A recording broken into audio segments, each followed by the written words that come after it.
Hai, salam Melaka Explorer. Hati saya tergerak untuk bincang isu pencen. Okey, saya tak tahulah kamu semua tahu ke tak, tapi ni isu dia lah kalau Google kan. Google lah. Pencen dimansuhkan dan kamu akan dapat details dia. Okey, dia macam ni. Pencen ni dimansuhkan untuk pengambilan kaki tangan baru bukan untuk kaki tangan lama. Kaki tangan lama punya pencen secure. Langsung tak ada masalah, jangan risau. Okey, jadi kaki tangan lama tak perlu sibuk lah buat komen. QPEX ke apa ke tak perlu sibuk buat komen cakap ini tu. Ini hanya melibatkan lantikan kaki tangan baru Okey. Kenapa perkara ni berlaku? Kerana besar kemungkinan pendapatan negara tidak cukup untuk menampung perbelanjaan. Dan hutang negara yang lebih 1 trilion membebankan. Sekiranya negara kita tidak mempunyai pendapatan yang mencukupi untuk menampung perbelanjaan, bila hutang negara akan dilunaskan? Hutang yang lebih 1 trilion amount tu saya tak pasti, 1.2 ke 1 point berapa ke, tak sure. Saya pun tak ada masa nak kaji perkara ni. Tapi yang saya tahu hutang negara sudah mencecah atau lebih 1 trilion. Okey. Pemansuhan sistem pencen tidak melibatkan kaki tangan lama. Yang sudah ada tu secured tak perlu bising-bising. Okey, kenapa kerajaan melaksanakan? Sebab pendapatan tak cukup. Pendapatan surplus pendapatan tu tak ada. Perbelanjaan meningkat, pendapatan kurang, hutang tinggi. Jadi kena cut sesuatu lah. Dan inilah benda yang dia cut. Kalau dia tak cut ni, nanti takut negara bankrupt. Takut negara bankrupt Jadi next term punya wakil parlimen pun pencen mereka pun dimansuhkan lah. Bukan pencen kat kita kerajaannya. Pencen semua orang lah yang baru punya. Okey, kalau perkara ni tak dilakukan, apa yang akan berlaku? Okey, saya nak bagi contoh, saya nak buat comparison dengan negara lain Negara India iaitu negara abang kepada Malaysia lah. Sebab dia merdeka dari British 1947. Kita merdeka dari British 1957. Jadi mereka lebih senior daripada kita lah. Okey, di negara India, pencen tentera, lantikan baru mereka tak dapat pencen bulanan lagi dah. Mereka hanya dapat Provident Fund. Mereka dapat satu amount yang besar bila bersara. Contohnya, lebih 100,000. Itu contoh. Kalau apa-apa berlaku, pencen dia 100,000 lebih.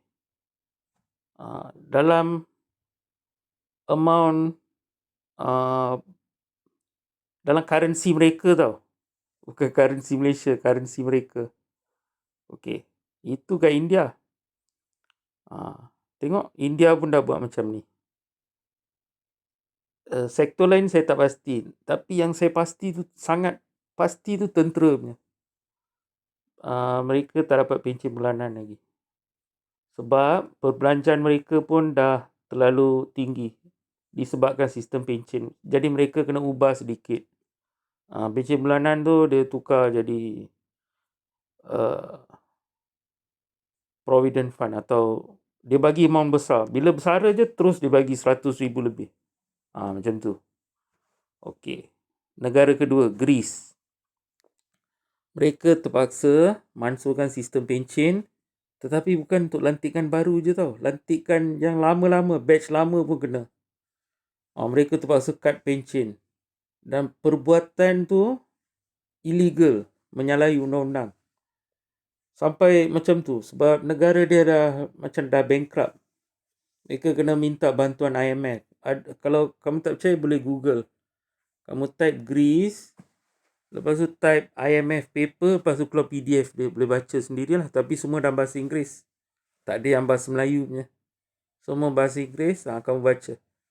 Dia punya pencen telah dimansuh untuk batch semua orang kena.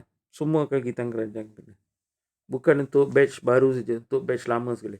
So, inilah akibatnya. Kalau kerajaan kita tak stop pencen dari sekarang untuk lantikan baru, kerajaan kita pun akan jadi macam Greece, bankrupt. Okay, saya harap semua orang boleh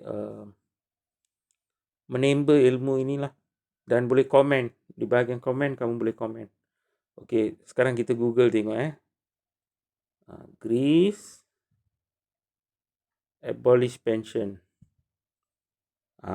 Nanti kamu pergi download PDF file ni. IMF e-library ke apa ke. Ni dia. The 2022 Greek Pension Reform Rebirth of. Buka ni. So, buka file ni. Bacalah. Ni.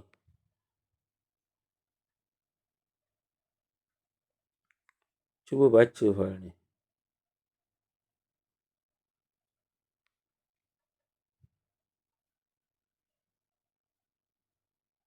Cuba baca ni. 2008 global financial crisis brought to light the unsustainable fiscal positions of many European countries, foremost Portugal, Italy, Greece and Spain, which were at the time derogatorily labeled as pigs. With public pensions being the major expenditure item in Europe, fiscal problems in these countries were dominantly driven by unsustainable pension outlays due to abstract. Greece was forced to implement unprecedented austerity measures over the 20,100,2020 period in order to consolidate the public pension system and make up for the lack of appropriate entitlement reforms during the past decades. Despite financial stabilization being mostly achieved by 2020, the newly elected government opted to abruptly change the course of pension consolidation and implement the controversial carve-out pension funding in 2022. Although inspired by the World Bank 1994 pension privatization blueprint, the Greek 2022 reform features a novelty element of entrusting the management of pension savings to Saya terjemahkan Tengok boleh terjemah tak, boleh copy paste tak dokumen ni. Okay.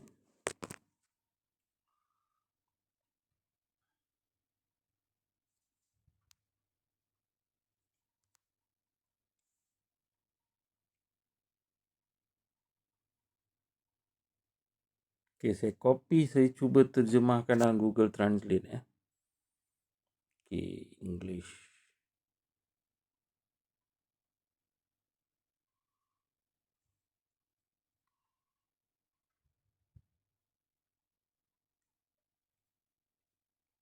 Ni yang bahasa Melayu punya. Tengok dengar Abstrak.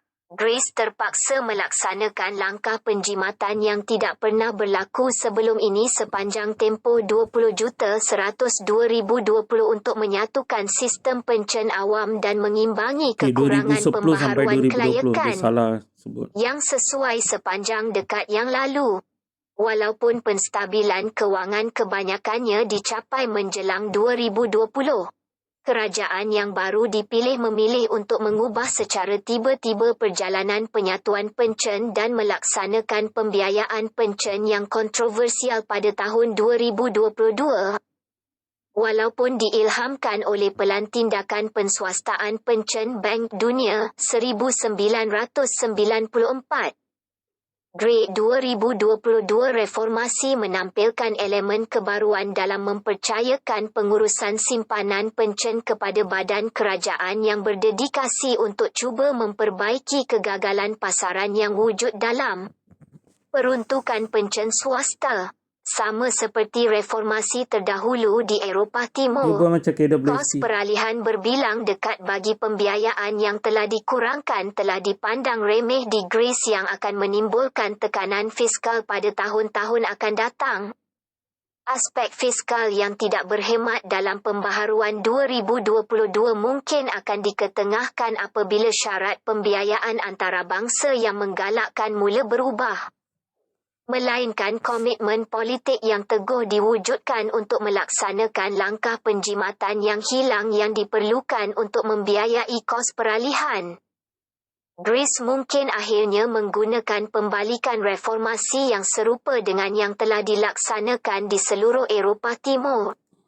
Kata kunci, penswastaan pencen, pembiayaan carve-out, kos peralihan. Okey, kalau pencen tak dimasukkan, takut nanti orang-orang politik ni kan yang mentadbir negara. Contohlah, okey, kerajaan kita sekarang okey. Mungkin yang belah sana, kalau dia take over kerajaan, dia cakap teruskan sistem pencen untuk lantikan baru.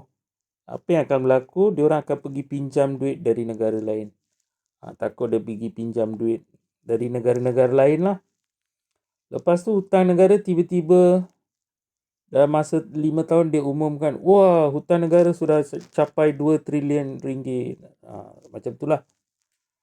Nanti dia pinjam.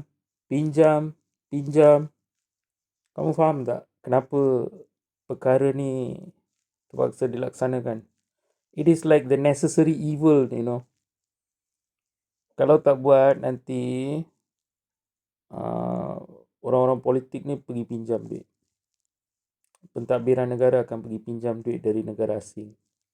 Lepas tu negara asing nak jajah negara kita mudah lah. Nanti mereka ambil alih tanah kita ke apa ke. So, you all kena faham lah isu ni. Cuba you all fikir. Lepas tu apa-apa boleh komen lah kat bawah. Okay, thank you.